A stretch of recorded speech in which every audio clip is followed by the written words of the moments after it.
Hi guys! Another day, another work.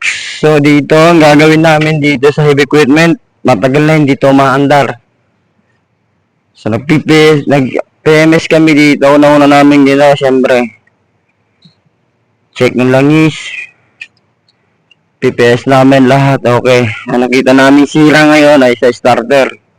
Nantay namin dito yung may-ari para makabili na ng bagong starter at mapa-andar na to. Mga ano na to?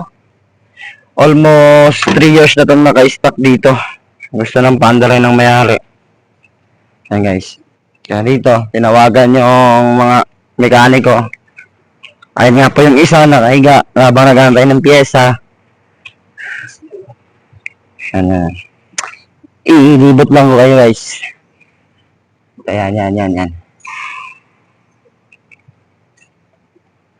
So hindi pa namin masusure kung mapapaandar, kung isa starter lang talaga ang sira.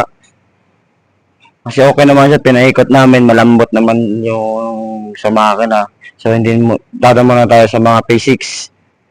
Sa mga panlabas muna tayo. Kung kailangan natin ibaba yung makina, ibababa namin to. Ayan guys. Trabaho nila, sila po yung nag-ano ng mga tubo sa Nawasa, sa Mayniland. Yan. Dito po kami ngayon sa Sterling.